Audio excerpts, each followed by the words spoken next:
Okay, y'all, so this is part 2. Okay, so they go see the psychic lady or whatever, and the psychic lady put like a detachment spell on the mama, so the mama could detach. She not like, she's real careless about what they do and where they go and who they see and who come over.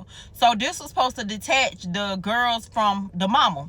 She put the spell on them, and it was like a process. It was like a week process that she had to go through everything or whatever. So that was the first step, was for the mama to detach. So they put the spell or whatever.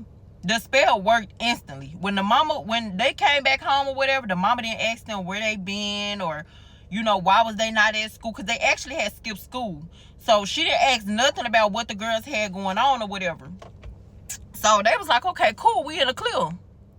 So Carolina or whatever, she was getting like happy. She was like, okay, you know what I'm saying, this shit is working. Like, we can go back to her and we can get more shit done to where we are completely free. Because mind y'all, these girls ain't nothing but 17 years old, so they can't run away and expect the mama not to call the police and be like, oh yeah, I have 2 twin daughters or whatever, they haven't came home and I'm just trying to file a missing police report or whatever. Because then again, they would be in the system, so they would be right back to square A. So point A. Why the fuck did I say square A? But anyways, so they do the spell or whatever. They walk through the house. The mama didn't say nothing to them. They go in their room or whatever. They like, oh my God, they talking about everything that happened and how scared they were, and how this is a experience that they never thought that they would experience, and this, that, and the third. The mama didn't call them down for lunch. She didn't give a fuck, y'all. She didn't give a fuck about their ass at all. It worked just like that. It worked just like that. All that shit that they had told that voodoo lady was putting everything into play. Like, these girls needed serious attention. They needed serious motherfucking shit that worked just like that. And that's exactly what happened. So it's dinner time or whatever. The mom, she cooked dinner. She got their plates out, but at the same time, she didn't call them down to come get their motherfucking food. It's like she barely even said their name. Once they put that spell on their mama, she barely even said their name.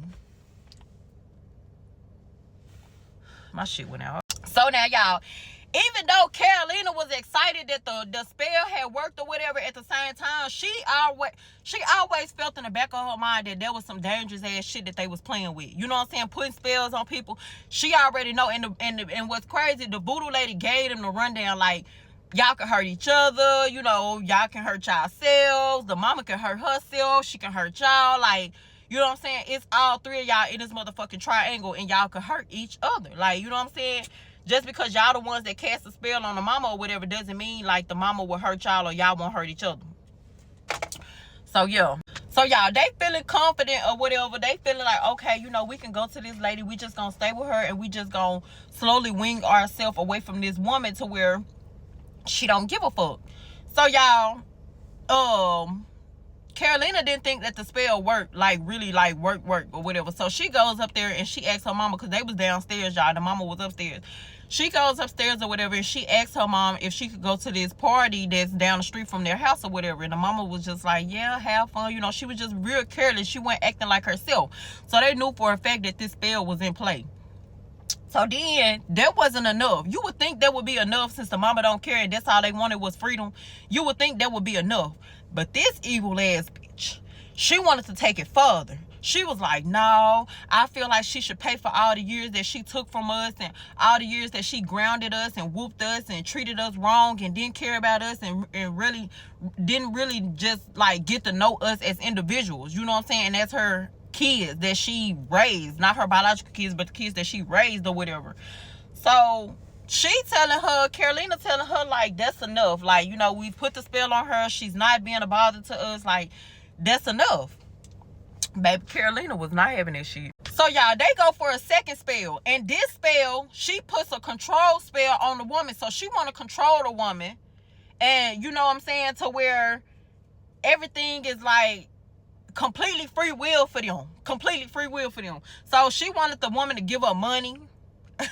She wanted the woman to leave the house like a certain amount of days.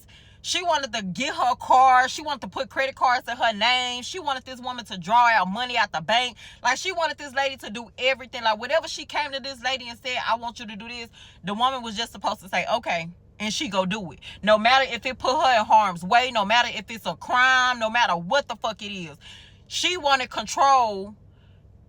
She wanted to control this damn lady, the woman that raised them or whatever. So they go back for a second session, even though she cried and she woofed about she don't want to do that and this is dangerous, this, that, and the third. This girl didn't give a damn. Like I said, y'all, she didn't give a damn.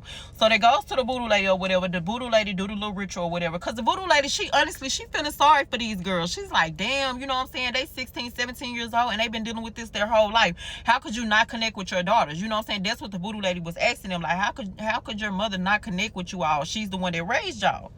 But y'all, they was telling her, like, you know what I'm saying? It's very hard to explain. It's just we don't have a connection with her. We're very out to ourselves. It's like we understand each other, but our mom doesn't understand us.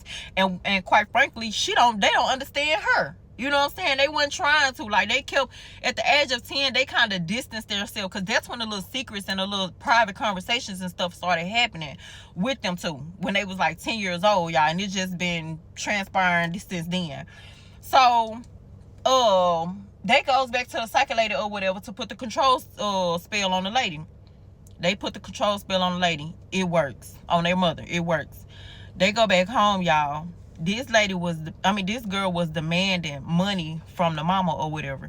And she did get him like a little back talk at first. She was like, no, I'm not going to give you that. What do you need that amount of money for? Like, what are you trying to do? This, that, and the third. They were really trying to move out. They were trying to move out, but they can't get no apartment. They can't get no house at the age of 17. So they have to wait. But for them, the plan was for them to stack up enough money so that as soon as they turn 18, they can jet off on their mama.